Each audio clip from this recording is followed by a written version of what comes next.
So today I am joined by two friends of mine. Actually, I'm really excited. I have John Brewster here to talk about some upcoming new stuff, and we also have Connor Hallfield sitting here on the guitar. So hello, thank you for being here. Hello. Thank you for having us. Of course, always. So what? Snaps all around. That's radio for clapping. How have you been? What's been going on? A lot of change. Change 2020 is feeling good, though. Good change. Great start. What kind of stuff we got going on?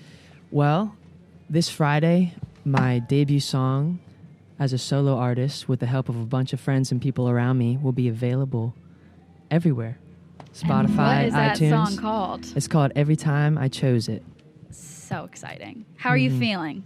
Good. It's what I've always wanted to do for the last year. Yeah.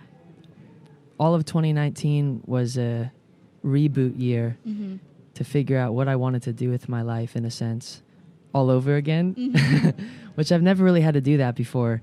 And that happened. And so now I'm re-emerging with all kinds of support and collaboration under this project called John Brewster, which is me. And my first song is ready. It'll be here so soon. Congratulations. We're so excited. And I was so excited. I got to see you for the first time in a while at Bay Street Beer Garden for Charleston Underground. And we got to talking, and you let me know that this was something that was in the works. And it feels kind of like forever ago, but also it feels like yesterday. Yeah.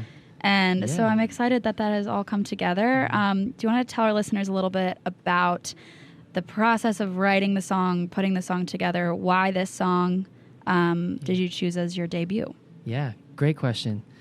So I guess to tell a little story, last January 2019, I was Ubering full-time and really just trying to get by, and I undoubtedly hit my version of a spiritual rock bottom and had to decide. And this song's about choice every time I chose it. So I started to really sift through my life and figure out, all right, what do I want to do?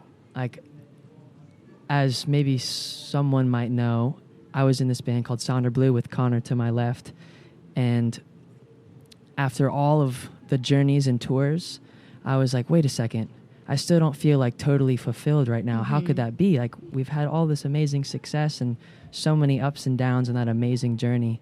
And I realized, like, I haven't been making decisions for myself in a long time. So it just came to that point where I was like, wow, now or never. Like, I want to express myself and go for it. Yeah. And with that, I was really fortunate. There's a local, Mel Washington, actually. He's awesome. He reached out to me and said, hey, do you want to play this show at Royal American last January in 2019? And I just jumped head over heels into the deep end and said, yeah, I'll do it. I didn't have any music at the time of my own ready. And I spent a few weeks at home just rehearsing and writing songs to launch myself into this new chapter of my life. And sure enough, this was one of them that came from that every time I chose it. So you just sat down and came up with like a catalog of new music. Yeah, it came pouring out. And sang it to a crowd the first time right away. Yeah. That must have been kind of scary. It was nuts. I mean, at the same time, I was so, like, I felt like I had lost everything, even though if you look back on hindsight, I'm so fortunate and grateful for everything I've ever been through, and like to even have family to crash back at home with my parents and start over. It was like, what else do I have to lose? Why not go for it and just like wing it and do the best I can with what I have? Sometimes that's all you can do. It's just like start writing, start singing, and for that's for musicians, but.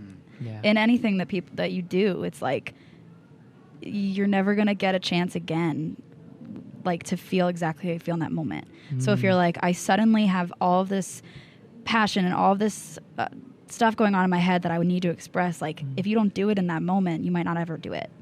So it's scary, but sometimes you just have to like take a leap of faith, and it sounds like that's kind of what you did, and it worked out. Yeah, it was a now or never sort of thing. And I went for it, and it's crazy. Amongst all the unknowns of how it was going to pan out, it was a time of feeling really alive. And that's just the momentum that I've tried to carry all through 2019 into 2020 and into this song. A whole year of figuring out how to make money as a musician all over again. And here we are, finally, with the song all recorded. Connor's on the track. You can't see Connor because no video cameras in here, but we have Connor on guitar on the song. We'll post an Instagram story. And Drew Lewis on drums. And the song was recorded over at Hybrid Audio Solutions in West Ashley. Cool. Alan and Scott over there, just open arms.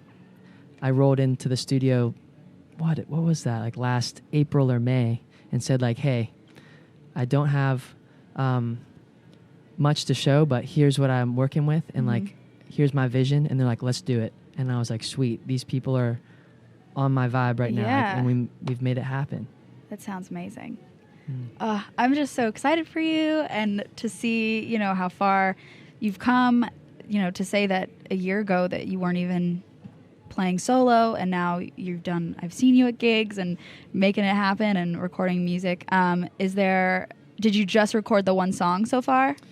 So, there's actually a handful recorded, and they'll be released at a time that I'll let y'all know. Yay! But this first one is going to lead the way. And definitely. It just felt like in my gut this was going to be the first one to set the scene. And I'm really excited about the other ones that are already recorded. So it's an exciting time right now, and Definitely. I'm really grateful. Very exciting time. I wanted to ask you a little bit about, you know, I know you, but people who are driving around in their cars listening to 96.3 FM might not know you. So maybe tell our listeners a little bit about how you got into music in the first place, how you ended up in Charleston, South Carolina, and maybe what this music scene means to you. How has this place impacted you and your life?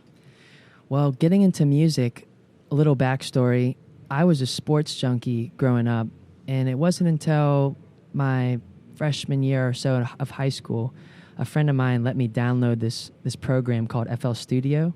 Shout out Christian Steinmetz. He's one of my best friends from ever, still is. And I started playing around in the library during my free time in high school as a freshman, making beats and instrumental music. And I found myself almost being late to practice every day for repeatedly. And I'm like, wait a second. I thought I wanted to play college baseball and pursue all that and really go, like, why am I not wanting to go to practice? Yeah, that's so a sign, things maybe. sort of shifted a little bit. And I ran into wonderful people like Connor and Andrew Haley and Drew Lewis on Hilton Head, and we played a bunch of music in the summertime and really created this foundation and brought it here to Charleston. So we were at College of Charleston, and that's when we started the original project, Sonder Blue.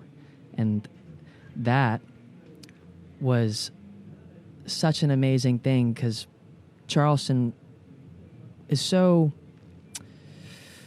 accepting of original music. And small enough where I feel like you don't get lost in the shuffle. Like, it's a really beautiful opportunity to It really is. to hit up a venue like Royal American and know that you actually have like a 20% chance they'll respond. Actually, more than that. Yeah. But if it was in New York City or something, it's like, or Nashville or you might not LA. even get that shot. Right. And so we were really fortunate to have a lot of doors open for us. Mostly, I think, through just taking action. We just did stuff, and stuff started happening. And I love talking with local musicians about this scene because it's like there's so much talent here that you might assume that it's competitive or not that it's not competitive, but I feel like everybody is just lifting each other up. And it's like, oh, this is my friend. He also sings. He's going to open for me like this weekend. Or like, and it doesn't feel like this competition of, I don't know, nothing against like bigger cities. Like, I love Nashville so much. But I think in Nashville, it might be more likely, like you said, to get lost in it.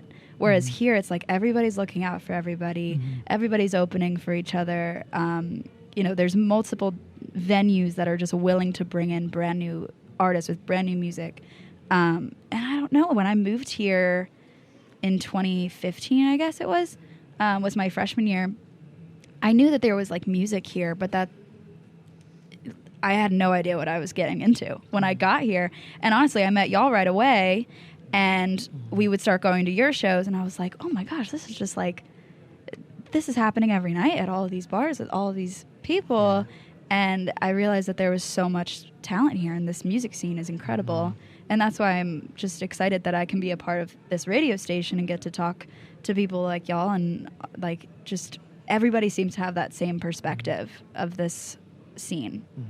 And how do you think that maybe being in Charleston when y'all were starting out with Sonder Blue, like, how did that start when you first moved here? Where were some of the first places that y'all played?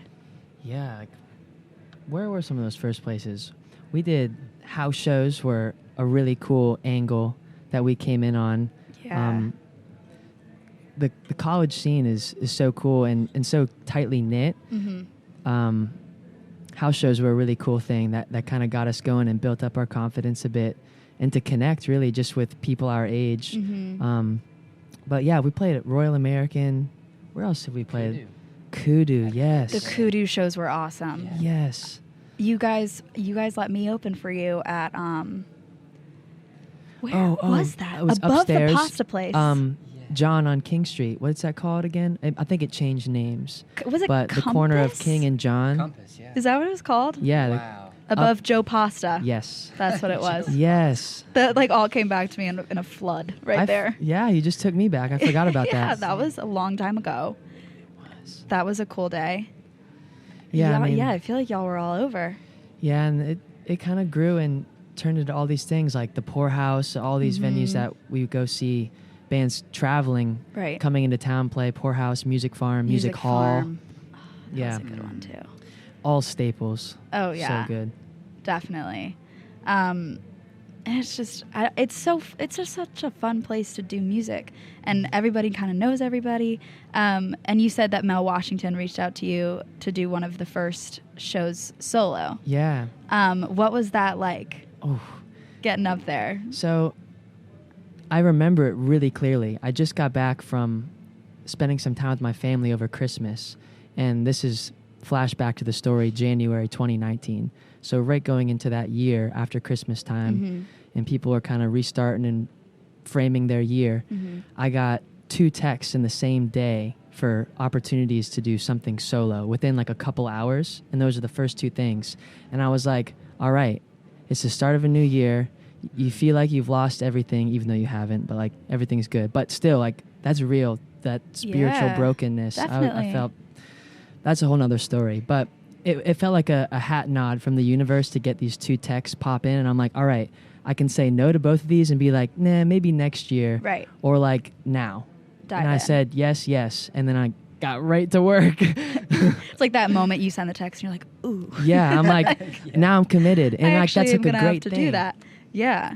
And it kind of forces kind of, I don't know, that has like a negative connotation, but you know what I mean? Yeah. Like to figure it out and like, okay, this is what I want. And instead of waiting for an opportunity, I have one and I just have to do it. Right. And sometimes that's all it takes is that first leap of faith. I already used that term, but I think that's what's coming to mind. Yeah. Were the nerves there, but the difference is it's not like you'd never been on a stage in front of a big crowd before. Yeah, it was different this time. Definitely like, different. Coming from Sonder Blue and all the shows, we played hundreds of shows in a full band setting on big stages, small stages, corners of rooms, everything, you name it.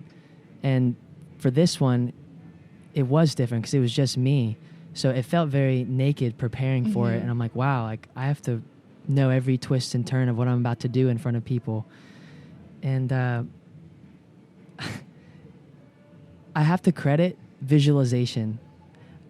I think if I could critique like how it all went and played out, I was really visualizing a lot going up to this show, constantly thinking about it because it was my only thing that I had going on in my life. I'm like, all right, I have this show in 3 weeks and I am not ready at all. So every day I'm like imagining, since I've played Royal American before, I'm like, okay, I can see the room and like there's people and I imagine people smiling and really happy and feeling good and imagining myself in like a confident state and just playing my songs really openly and not getting all like tight and nervous, trying to just think of the best possible case scenario and really visualize it. And I genuinely spent a lot of time doing that, and I think that really helped. I can imagine. Yeah. So like by the time I got there and did it, it's it like was I've already as done if, this a million times in my head. Exactly. Yeah. It really was like that. And that was one of the first times in my life that I felt that kind of payoff. Whereas playing That's sports, really interesting. This reminds me of like sports. Like coaches will say, oh, practice your shot. Or like even on basketball, say you're doing a free throw, they're like, do an imaginary shot and like see it go in. And I'd be like, yeah, like, sure.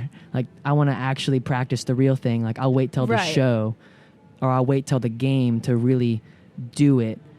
But it's like, wait, I think there's actually a study I remember seeing about with piano.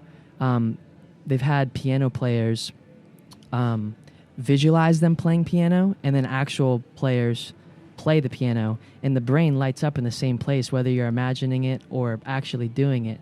So it's like, hey, like that's really interesting. Even if you're not by your piano or not by the thing you want to do, you can be kind of visually practicing it, and it actually you can't say it does nothing. Even with guitar, like, okay, C, D. Yeah. Like if you just practice going through the motions. Yeah.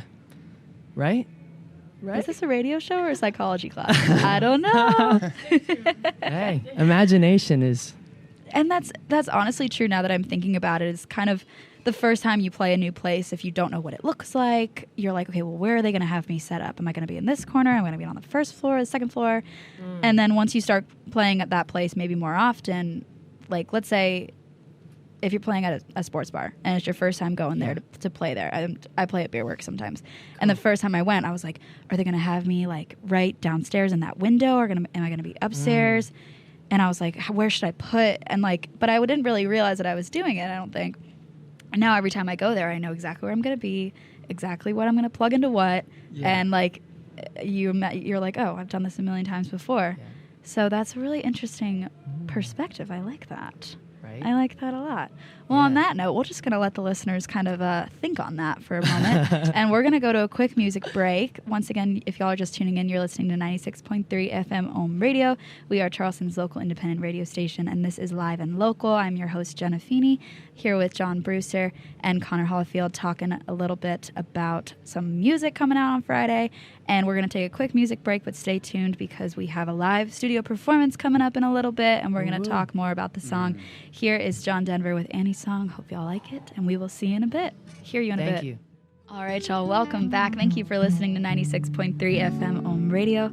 Thank you for playing us in, Connor. We are Charleston's local independent radio station, broadcasting live from Workshop inside of the Ohm Radio studio at 1503 King Street. My name is Jenna. This is Live and Local, and I'm here talking about some brand new music coming out Friday, Valentine's Day. It's a big day in Charleston. We've got our Singing Valentines going on from Ohm Radio.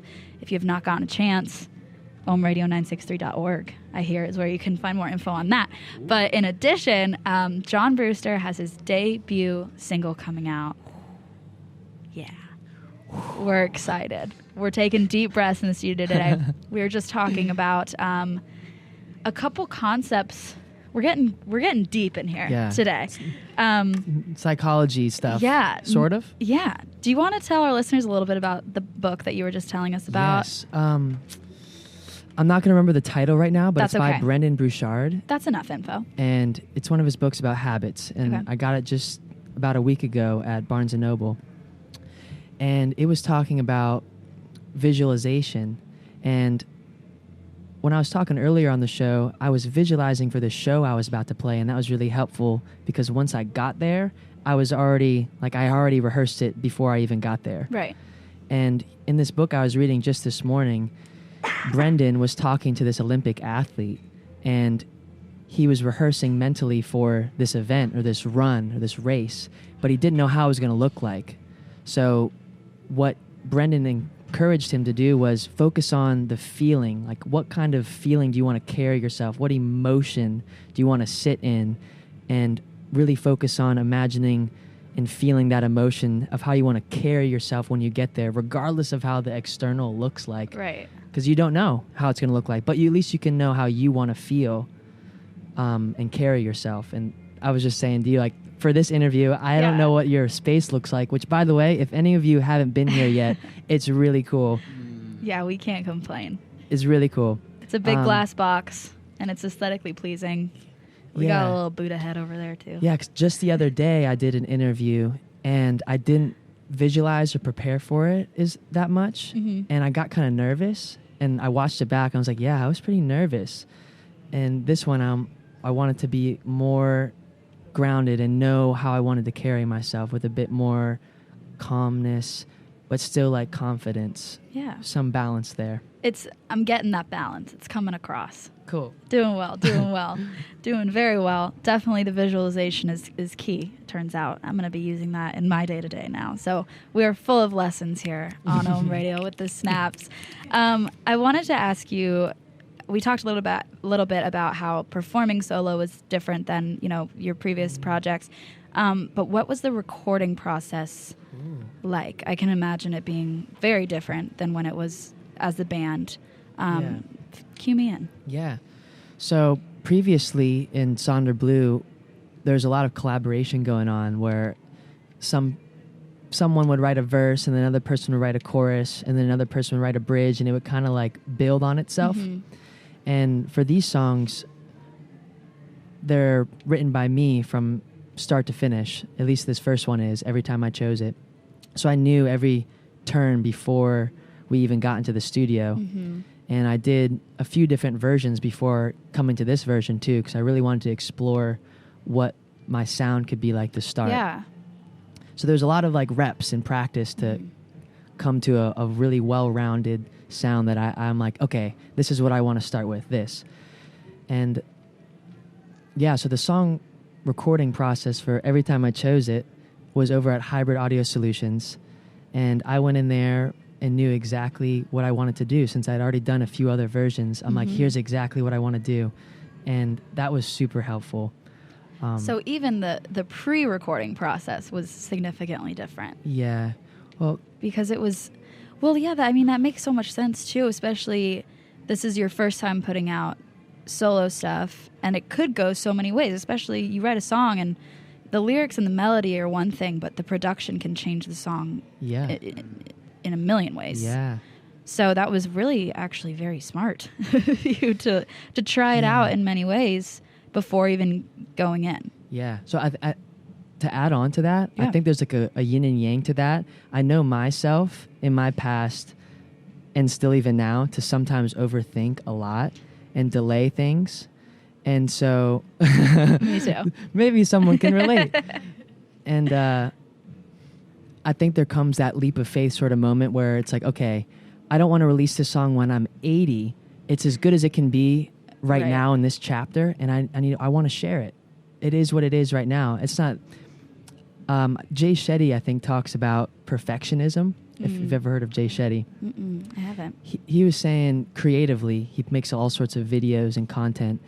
To get out of his head for creativity and perfection sometimes, his goal oftentimes is to get his content or his creative work to an 80% and then start thinking about finishing it right away. Because if you start dabbling in like I'm 96% done, and then it's like I could 5 change months this go word. by. It has dictionary.com gives it 6 other words that I could use in its place. Let's try them all. Right. Not that I've ever done that before. Yeah. Yeah, so I think there is a balance there. Definitely. And for this first one, there was a lot of prep before doing the final version. But it is a good balance, like going into these next songs, not getting too perfectionistic. Yeah, and sometimes you can over-prepare, if that makes sense. Yeah. And I think there's some magic in just seeing what happens in the moment. And that happened a handful of times on these songs we're working, where, fun fact, for this first song, every time I chose it, I didn't even anticipate drums to be on it. I had the whole arrangement was just acoustic, and Connor was on electric guitar, and Drew Lewis of Sonder Blue.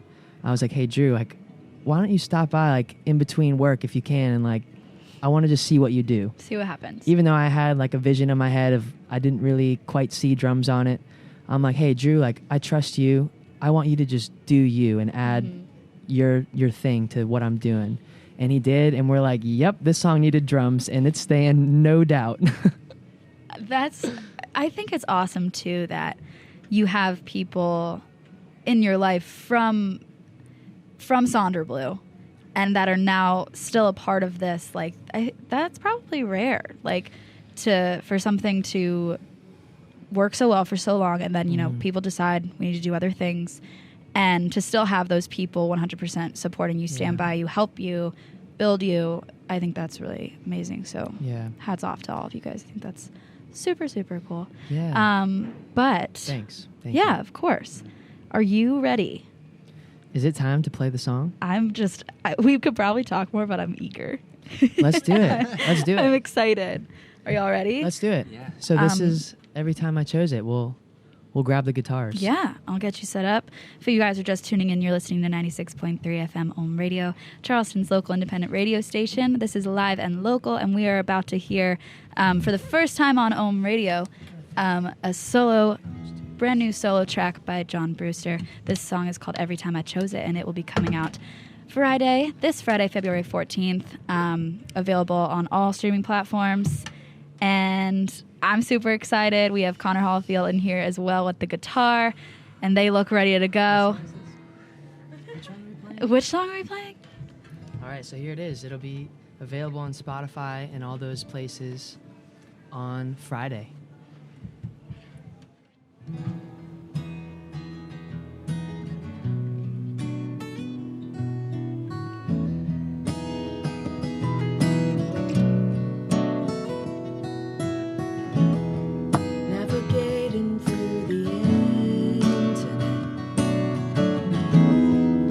To say if it was good intent.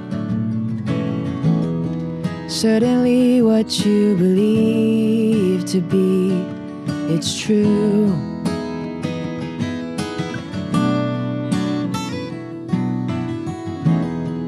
And my shadow steadily creeping in, and the sun is shining overhead. Everywhere I go, in my heart I know everything it grows, every time I chose it. Drums come in with Drew Lewis. Doom, doom, doom. You sound great, Drew.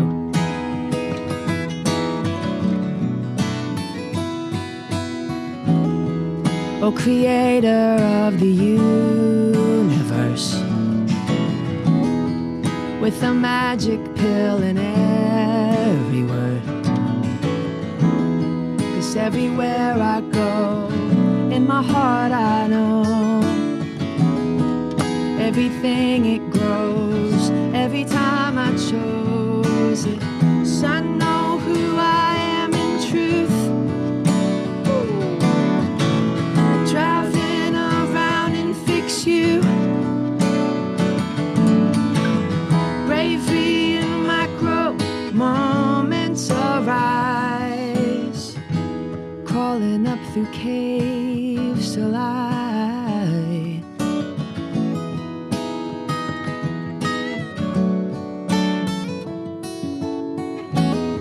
'Cause everywhere I go, in my heart I know everything it grows, every time I chose it. Do, do, do, do, do, do, do, do. 'Cause everywhere I go, I know everything it grows, every time I chose it. 'Cause everywhere I go, everything it grows, every time I chose it. 'Cause everywhere I go, I know everything it grows, every time I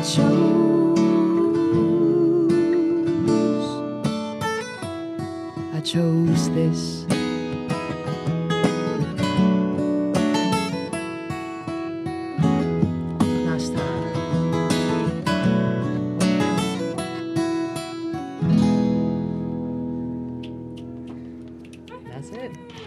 Oh my God, it was so good. That sounds amazing. I'm so excited for you. I can't wait for that to be out for the world to hear. and for more to come. This is so exciting. Thank you so much. Before we close out, where can people keep up with you, social media wise, internet wise? Everything's under John Brewster. Awesome. So Instagram, John Brewster. We just posted Facebook, an Instagram Twitter. story where we tagged you both. So if you're listening and you follow at Radio 963 on Instagram or Facebook, we just posted that, so you can easily keep up with John Brewster. Thank you guys both so much for being here. Thank you. So good seeing you. So good hearing this new music. I absolutely love it. We will be playing it on Friday. And wow, always, that's amazing. Yeah. No way. You sent me the MP3, so I'm going to play it. Heck yeah. Yes, that's so dope. That's what we're here for. Local music, awesome people, positive vibes. Always. Wow. Thank you so much. Is there anything else you would like to share with the people? This is as far as I planned. Me too. That's the end. All right, y'all. Thank you so much for Thanks, listening to 96.3 FM Om Radio. This has been Live and Local. My name is Jenna Feeney. If you're interested in local music, John Brewster, this Friday. New song every time I chose it. Spotify, Apple Music, all that good stuff. Thanks, y'all.